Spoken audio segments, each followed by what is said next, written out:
How to change friendly deck Clash Royale. If you want to change a deck for friendly battle in Clash Royale, here is how to do it in just a few easy steps. Open your Clash Royale application. You have to go to the Cards tab at the bottom of the screen. Here is where you can see all your available decks.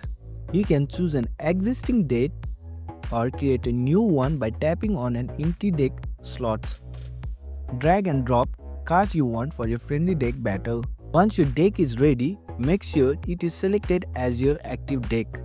The deck you currently have selected will automatically be used in friendly battles.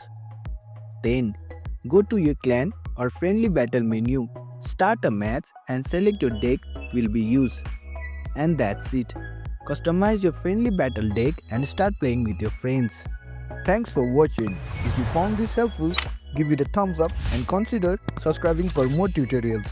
Drop a comment if you have question or suggestion for future videos. And don't forget to check out our playlist. See you in the next one.